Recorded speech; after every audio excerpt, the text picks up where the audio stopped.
अब मैं इस दुनिया में बेहद अकेली थी। कहने को तो कई रिश्तेदार हैं, लेकिन माता पिता के बिना जीवन अधूरा सा ही रह जाता है, चाहे दुनिया लाख समझा दे। मेरा नाम रीना है। मेरी प्यारी मम्मी मुझे गुड़िया कहकर बुलाती थी, लेकिन यह आवाज़ अब नहीं सुनाई देती। माँ के जाने के बाद मुझे ऐसा लगा जैसे मैं दुनिया में बिल्कुल अकेली रह गई हूँ। माँ थी तो मुझे अपने चारों ओर एक सुरक्षा कवच सा प्रतीत होता था। शाम को जब तक मैं ऑफिस से ना लौटती, उनकी सुनी आंखें मुझे खोजती रहती और मुझे देखकर अपना सारा प्यार उड़ेल देती। मैं भी माँ को सारे दिन के कार्यक्रमों को बताकर अपना जी हल्का कर लेती। ऑफिस में अपनी पद प्रतिष्ठा बनाए रखने के लिए मुझे एक चेहरा ओढ़ना पड़ता था, पर घर में मैं तो माँ की बच्ची थी। हट भी करती और प्यार भी, पर अब मैं बिल्कुल अकेली पड़ गई थी। कुछ दिन बाद ऑफिस के कैबिन में बैठकर मैं सामने दीवार पर देखने लगी तो मन में ख्याल आया कि पापा के फ़ोटो के साथ माँ की फ़ोटो भी लगा दूँ। इतने में दरवाज़ा खुलकर मेरे निजी सचिव ने आकर बताया कि कुछ ज़रूरी कागज़ साइन करने हैं, जो टेबल पर ही रखे थे। प्रशांत जी, मेरी मानसिक हालत अभी ठीक नहीं है। मैं अभी कोई भी निर्णय नहीं ले सकती। अभी तो माँ को गुजरे 4 दिन भी नहीं हुए हैं। और इतना कहकर मैं भावुक हो गई। सॉरी मैडम, मुझे इस समय ऐसा नहीं करना चाहिए था, कहकर वह वापस जाने लगे। प्रशांत जी, 1 मिनट, कहकर मैंने उन्हें रोका और पूछा, अच्छा, ब्रांच मैनेजर का इंटरव्यू कब है? मैडम, चेयरमैन साहब खुद इस इंटरव्यू में बैठना चाहते हैं। आप कोई भी डेट, मेरा मतलब है जब भी आप कहेंगी मैं उन्हें बता दूंगा, कहकर प्रशांत जी चले गए। हमारी मल्टीनेशनल कंपनी देश की 5 बड़ी ब्रांच के लिए कुशल मैनेजर रखना चाहती थी। 6 महीने से चल रहे ये महत्वपूर्ण इंटरव्यू अब निर्णयात्मक दौर में थे। उनका वार्षिक पैकेज भी 10 लाख रुपए का था, यानी मुझसे आधा। चेयरमैन को तो इस इंटरव्यू में आना ही चाहिए। मैं अनमने और भारी मन से एक एक पत्र देखने लगी। मन कहीं भी ठीक नहीं रहा था। माँ की भोली सूरत बार बार आंखों के सामने तैर जाती। मैंने सारी फाइलें बंद कर दी और अपने सचिव को बताकर घर चली आई। रिश्तेदार, सगे संबंधी सब एक एक कर जा चुके थे। महरी अपना काम समेट कर टीवी देख रही थी। शायद उसे इसका एहसास नहीं था कि मैं घर जल्दी आ जाऊंगी। उसे टीवी के पास बैठी देखकर मैं एकदम झल्ला गई और अपना सारा गुस्सा उस पर ही उतार दिया और फिर निढाल होकर पलंग पर पसर गई। थोड़ी देर में महरी चाय बनाकर ले आई। मुझे इस समय सचमुच चाय की ही ज़रूरत थी। वह चाय मेज पर रख कर बोली, मेम साहब, आप ही बताइए, मैं सारा दिन यहाँ अकेली क्या करूँ? माँ जी और मैं इस समय टीवी ही देखा करते थे। आपको पसंद नहीं है तो अपना घर खुद ही संभालिए, कहकर वह तेजी से चली गई। मेरे क्रोध और धैर्य की सीमा न रही। इसकी इतनी हिम्मत कि मुझे कुछ कह सके, मेरी बात काट सके। वह इस बात पर मेरा काम छोड़ भी देती तो मैं उसे रोकती नहीं, चाहे बाद में मुझे कितनी ही परेशानी होती। झुककर बात करना तो मैंने कभी सीखा ही नहीं था। बचपन से आज तक मैंने वही किया जो मेरे मन को भाया। जिससे सहमति नहीं बन पाती उससे मैं किनारा कर लेती। चाय पीने के बाद भी मुझे चैन नहीं आया। मैं बदहवास एक कमरे से दूसरे कमरे में बिना मकसद घूमती रही। मुझे लग रहा था कि माँ की आकृति कहीं आसपास ही तैर रही है। मैंने माँ की तस्वीर पापा की तस्वीर के साथ लगा दी। उनकी फ़ोटो पर लगे गेंदे के फूल मुरझाकर पापा की तस्वीर पर लगे नकली फूलों की शक्ल ले रहे थे। मैं माँ की तस्वीर के पास जाकर उन्हें देखती रही और फिर बीते दिनों के ऐसे तहखाने में जा पहुँची जहाँ बहुत अंधेरा था, पर अंधेरा भी मैंने ही किया हुआ था, वरना ये दोनों तो मेरे जीवन में उजाला करना चाहते थे। मुझे अपना खोया हुआ बचपन याद आने लगा और मैं अपने ही अतीत के पन्नों को एक एक कर पलटने लगी। इकलौती संतान होने के कारण माँ और पापा का सारा प्यार मेरे ही हिस्से में था। जब भी पापा को कोई मेरे लड़की होने का एहसास करवाता, पापा हंसकर कहते कि यही मेरा बेटा है और यही मेरी बेटी भी। उन्होंने मेरी परवरिश भी मुझे बहुत सी स्वतंत्रता देकर अलग ढंग से की थी। माँ जब भी मुझे किसी लड़की के साथ देखती या देर शाम को घर आते देखती तो अच्छा बुरा समझाने लगती और पापा एक सिरे से माँ की बात को नकार देते। स्कूल की पढ़ाई ख़त्म होते ही मैंने प्रोफेशनल कोर्स ज्वाइन कर लिया। साथ ही दूसरे वह सभी काम सीख लिए जो पुरुषों के दायरे में आते थे। मैं किसी भी तरह खुद को लड़कों से कम नहीं समझती और ना ही उनको अपने ऊपर हावी होने देती थी। मेरे इस दबंग और अक्खड़ स्वभाव के कारण कई लड़के तो मेरे पास आने से भी डरते थे। एक बार मैं कॉलेज टीम के साथ टेबल टेनिस का मैच खेलने सहारनपुर गई थी। रात को खाने के समय बातों बातों में मुझे एक लड़की ने प्रपोज किया तो उस लड़की के कंधे पर हाथ रखकर मैं बोली, एक बात तुम्हें साफ साफ बता दूं कि मैं ऐसी वैसी लड़की नहीं हूँ और ना ही मुझे आम लड़कियों की तरह हल्के में लेना। दोबारा मेरे साथ नाम जोड़ने की कोशिश भी मत करना। वह लड़का तो चुपचाप वहाँ से चला गया, पर मेरी पक्की सहेली कंचन ने मुझसे कहा, इतना गुस्सा भी होना ठीक नहीं है रीना। उसने कौन सी तेरे साथ बदसलूकी की? प्रपोज ही तो किया है, तो विनम्रता से इनकार भी कर देती। बात बात पर ऐसा रौद्र रूप दिखाना ठीक नहीं है। यह बात हमारे कॉलेज में दावानल की तरह फैल गई। मेरा कद 2 इंच और बढ़ गया। उसके बाद फिर किसी लड़के ने मेरी ओर आंख बढ़ाने की हिम्मत भी नहीं की। एमबीए करने के बाद मुझे एक से एक अच्छे ऑफ़र आने लगे। मैं भी दिखा देना चाहती थी कि मैं किसी से कम नहीं हूँ। पापा का वरदहस्त तो सिर पर था ही। जहाँ मेरे साथ पढ़े लड़कों को 20,000 के ऑफ़र मिले, मुझे 40,000 का ऑफ़र मिला था। पापा को अब मेरी शादी की चिंता सताने लगी, पर मैं अभी से ठीक से सेटल नहीं हुई थी। वैसे भी मुझे अपने लिए एक ऐसा घर वर ढूंढना था जो मेरी बराबरी और विचारों के अनुकूल हो। मैं पापा के अनुरोध को टालना भी नहीं चाहती थी और शादी करके अपना आने वाला सुनहरा कल गंवाना भी नहीं चाहती थी। इसलिए पापा जब भी कोई रिश्ता लेकर आते, मैं कोई ना कोई कमी निकाल कर इनकार कर देती। एक दिन माँ पापा ने मेरी पसंद और नापसंद के बीच झूलते हुए दुखी मन से कहा, शादी तो तुम्हें करनी ही पड़ेगी, यही समाज का नियम है। तुम अपनी नहीं तो हमारी चिंता करो। लोग कैसी कैसी बातें करते हैं। पापा की जिद के सामने मुझे झुकना ही पड़ा और मैं विनम्रता से बोली कि जो आपको उचित लगे और मेरे विचारों के अनुकूल हो, आप उससे मेरा विवाह कर सकते हैं। जल्दी ही एक जगह बात पक्की हो गई। लड़का भारतीय सेना में डॉक्टर था। मुझे इस बात से संतोष था कि वह मेरे साथ नहीं रहेगा और मैं मनचाही नौकरी कर सकूंगी। शादी के दिन मैं बड़े अनमने मन से तैयार हो रही थी। मुझे चूड़ा और बिंदी पहनना, महंगे लहंगे के साथ ढेर सारे जेवर और कोहनी तक मेहंदी रचाना आदि आडंबर लगे। मैं सोचती रही कि जल्दी से किसी तरह यह निपटे तो इससे मुक्ति मिले। हर श्रृंगार पर मैं पूछती कि इसके बाद कुछ तो नहीं बचा है? क्या पति से मिलने की इतनी जल्दी है क्या? सहेलियों ने पूछा।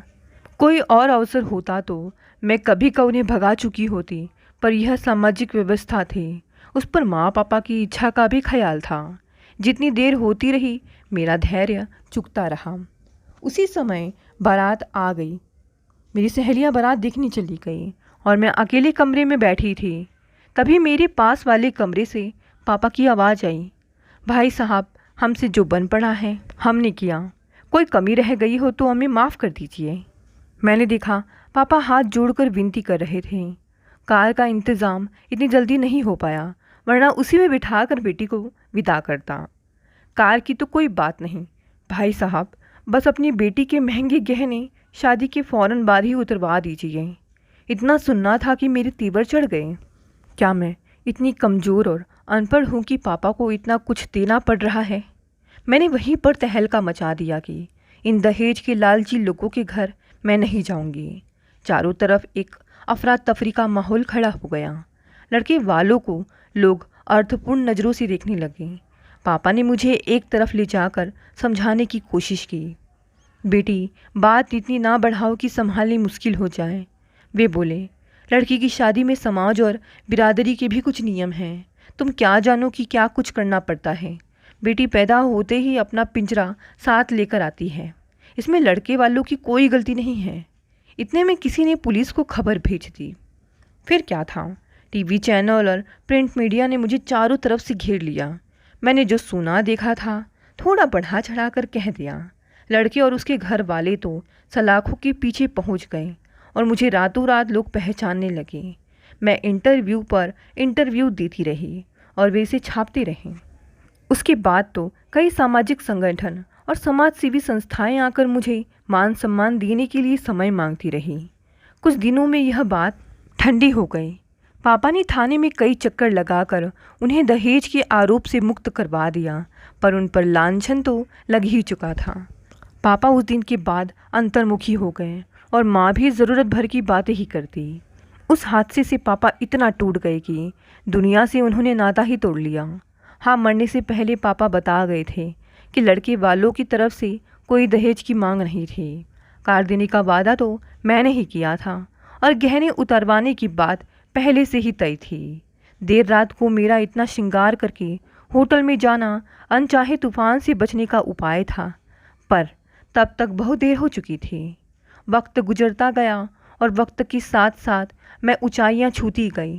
पापा की मृत्यु के बाद तो माँ ने भी चुप्पी साध ली थी। मैं उनके दुख को अच्छी तरह जानती थी। उन्हें एक ही चिंता थी कि उनके बाद मेरा कौन सहारा होगा। एक दिन माँ ने समझाते हुए कहा, रीना, जवान और खूबसूरत लड़की समाज की नज़रों में वैसे भी खटकती रहती है।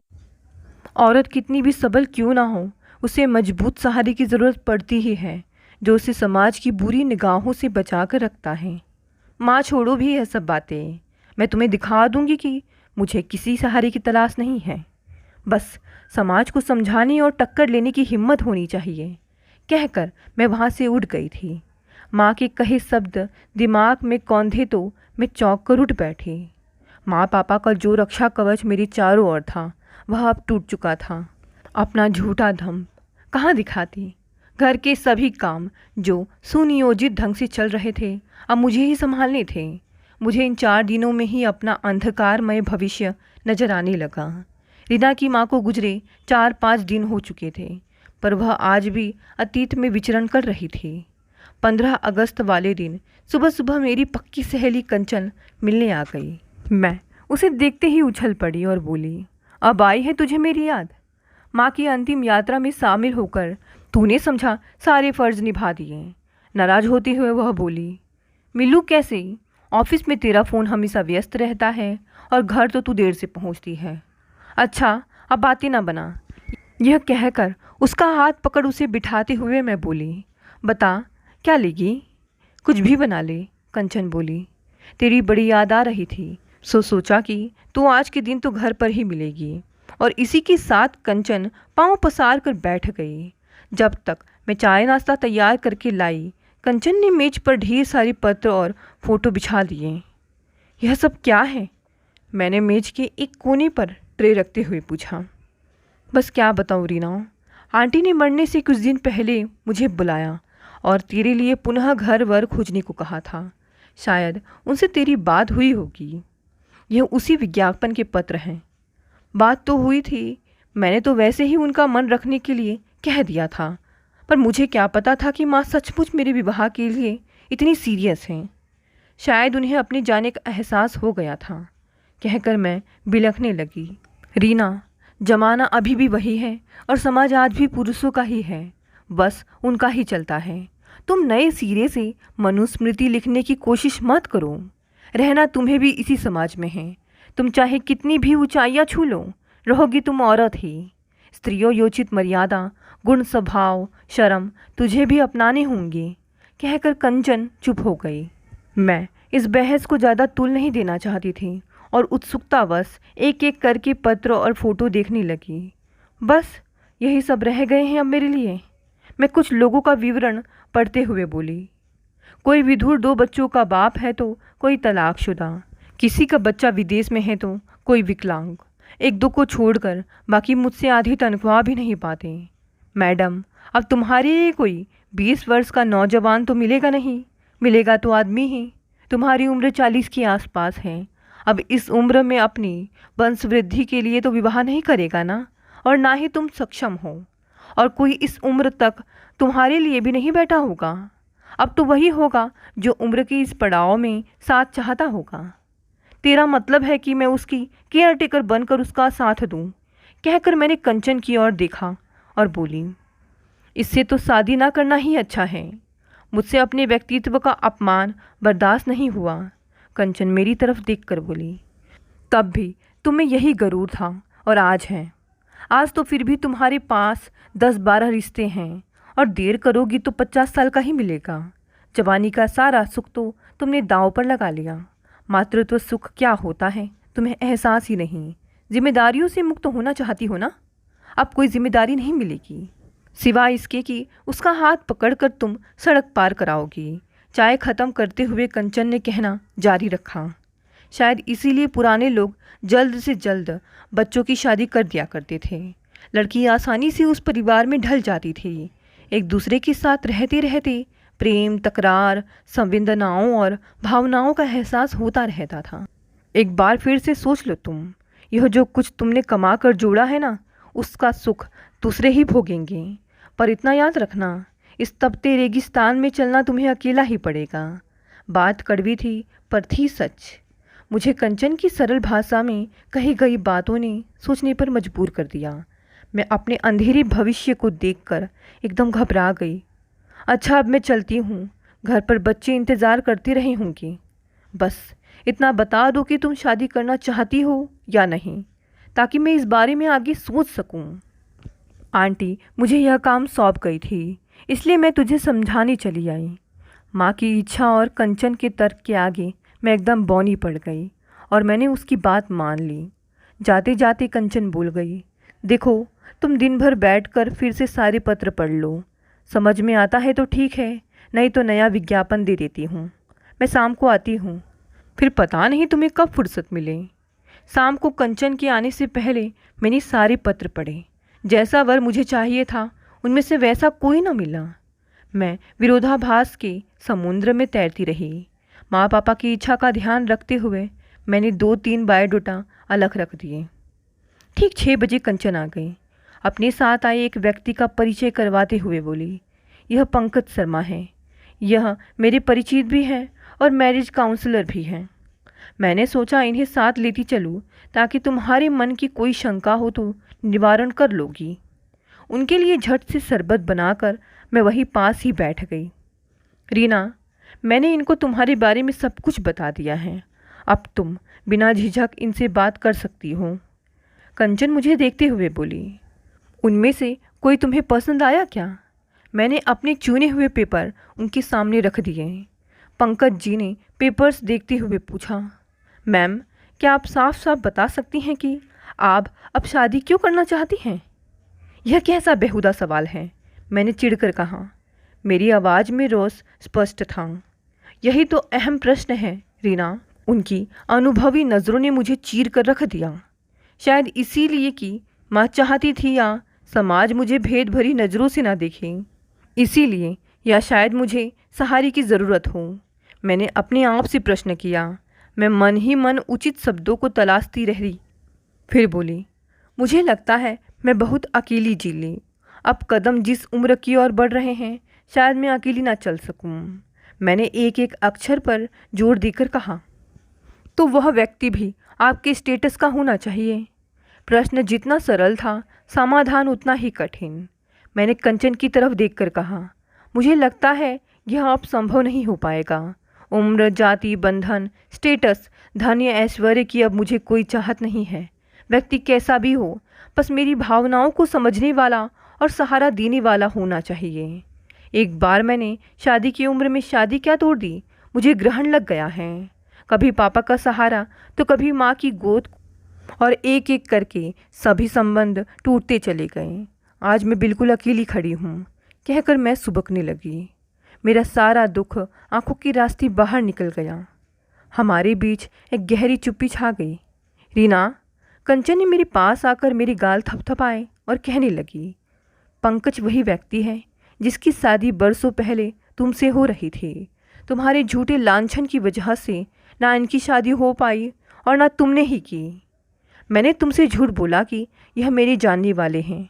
विज्ञापन के उत्तर में इनका भी एक पत्र आया था जो मैंने संभाल कर रख लिया था। तुमसे सब कुछ सुनने के बाद ही मैंने इनसे तुम्हारे बारे में बात की। इनके मन में अब भी तुम्हारे प्रति रोष था, किंतु मैंने इन्हें सब कुछ बता दिया है। बाकी तुम दोनों बात कर लो। यह सुनते ही मेरी सांसें ठहर गई, जैसे मैं सबके सामने अपराधी हो गई हूँ। मेरी ज़बान ने अब मेरा साथ छोड़ दिया। मैं बेहद परेशान हो गई थी।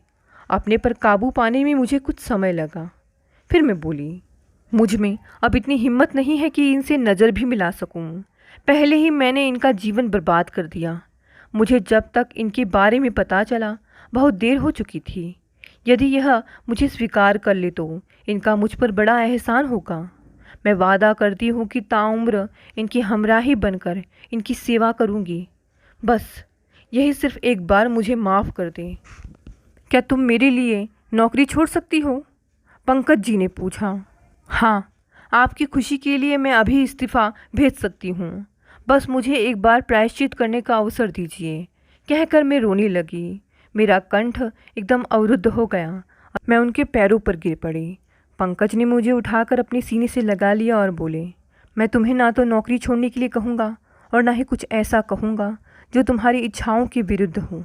बस पिछली बातों को लेकर मन में कोई अवसाद ना रखना। मैं उनकी ओर ना देखने का बहाना करते भी चोरी चोरी उन्हें देखने लगी। पता नहीं कैसे मुझ में से 18 साल की किशोरी रीना निकलकर बाहर आ गई और पुनः उनकी सीने से जा लगी। मुझे अपने चारों ओर बाहों के घेरों का एहसास हुआ तो मैं वापस वहीं पर पहुंच गई जहां से चली थी। कितनी बड़ी कीमत चुकानी पड़ी मुझे, यह बस मैं ही जानती हूँ। दोस्तों, ये कहानी यहीं समाप्त हो गई। कहानी पसंद आई तो इसे लाइक, शेयर और कमेंट करें। नए हैं तो इस चैनल को भी सब्सक्राइब कर लें। धन्यवाद दोस्तों, मिलते हैं अगली नई कहानी से।